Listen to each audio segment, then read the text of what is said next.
क्या आपने कभी सोचा है कि किसी देश के पास अगर 13 बिलियन डॉलर्स यानी 1,08,000 करोड़ रुपए हो तो वो क्या क्या कर सकता है?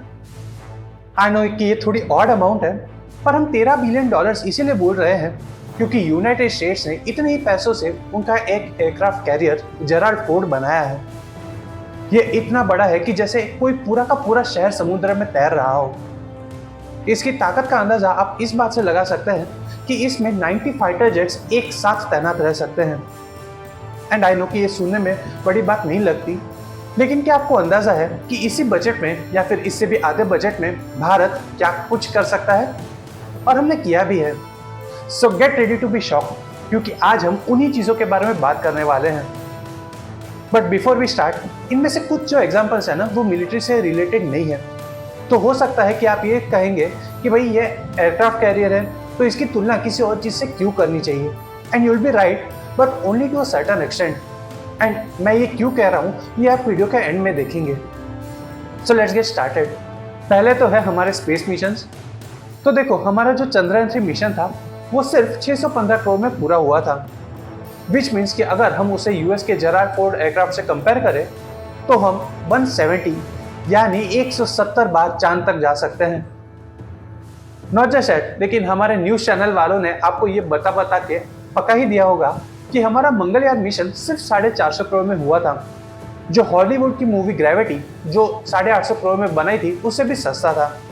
और ख़ास बात यह है कि भारत एक ऐसा देश था जो पहले ही प्रयास में इस मिशन में कामयाब हुआ।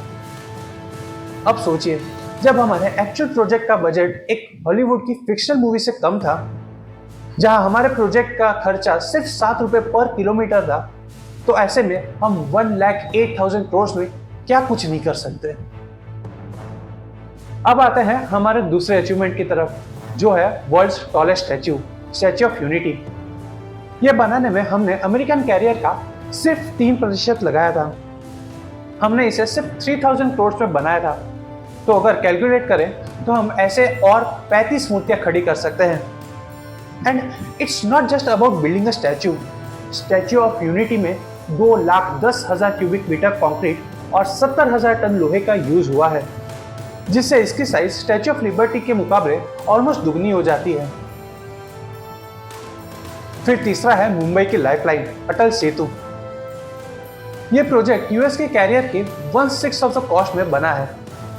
यह 22 किलोमीटर का पुल दुनिया का 12वां सबसे लंबा समुद्री पुल है, जिसे बनाने में अराउंड 18,000 करोड़ लगे, विच मीन्स यूएस के एयरक्राफ्ट कैरियर के बजट में हम ऐसे 6 नए अटल सेतु बना सकते हैं। And now I know it's unrelated, but an interesting fact here is कि अटल सेतु में अराउंड 1,77,000 का स्टील यूज हुआ है, और ये इतनी क्वांटिटी है जिसमें पूरे के पूरे 17 आईफिल टावर्स बन सकते हैं।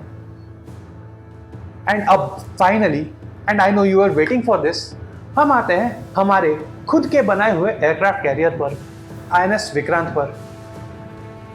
आईएनएस विक्रांत अराउंड 23,000 करोड़ में बना है, यानी एक अमेरिकन एयरक्राफ्ट कैरियर के बजट में हम हमारे 4 नए आईएनएस विक्रांत बना सकते हैं।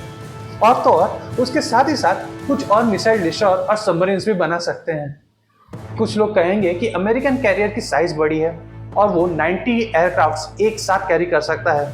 वो न्यूक्लियर पावर से चलता है, जिससे 25 साल तक वो बिना तेल भरवाए चल सकता है, और उसी की वजह से वो महंगा है। And I know that, but on the other hand हमारा विक्रांत गैस टर्बाइन से चलता है, which is like a super powerful jet engine.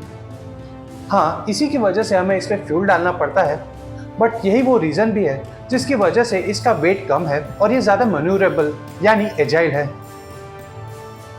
यहाँ इंपॉर्टेंट बात यह भी है कि आईएनएस विक्रांत को इंडियन ओशन के हिसाब से बनाया है, यानी ये कम जगह और कम गहरे पानी में भी आसानी से जा सकता है, और नैरो यानी संकरे रास्तों से भी तेजी से निकल सकता है, जहां अमेरिका का कैरियर फंस सकता है। एंड लेट्स नॉट फॉरगेट कि हमारा एयरक्राफ्ट कैरियर बनाने का इंटेंशन और यूएस के एयरक्राफ्ट कैरियर बनाने के इंटेंशन में जमीन आसमान का फर्क है, विच इज वाई उन्हें लिटरली समुद्र में एक तैरता हुआ शहर जिसमें 90 एयरक्राफ्ट हो ऐसी जरूरत थी। वेयरएज आईएनएस विक्रांत को हमारी ताकत बनाया गया है, ताकि इफ इन एनी केस अगर हमारा कोई पड़ोसी देश इंडियन ओशन में कुछ करने की कोशिश करे तो हम उससे आसानी से चैलेंज कर सकें। We don't want to interfere in any other country. We just want to make our own country more secure. And I no कि ये एग्जांपल्स देके हो सकता है कि कुछ लोग ये सोचे कि हम पैसे बचा रहे हैं, लेकिन पैसे बचाना हमारी मजबूरी नहीं, हमारी मास्टरी है। हमें कौन सा IMF से लोन लेना है? The thing that I mentioned earlier are not the only things that we made with this budget, there are more. हमारा parliament building, world's largest railway bridge, biometric ID systems, Vande Bharat, पूरी की पूरी Delhi metro और ऐसी कई सारी और भी चीज़ें हमने बनाई है। इसी वजह से आज भारत पूरी दुनिया को अफोर्डेबल इनोवेशन सिखा रहा है और इसी को कहते हैं फ्रूगल इंजीनियरिंग, यानी कम खर्च में दुनिया जीत लेना। ये हमारे खून में है, it's kind of in our blood, कि हम हमेशा ही सही रिसोर्सेज का सही जगह सही इस्तेमाल कर लेते हैं।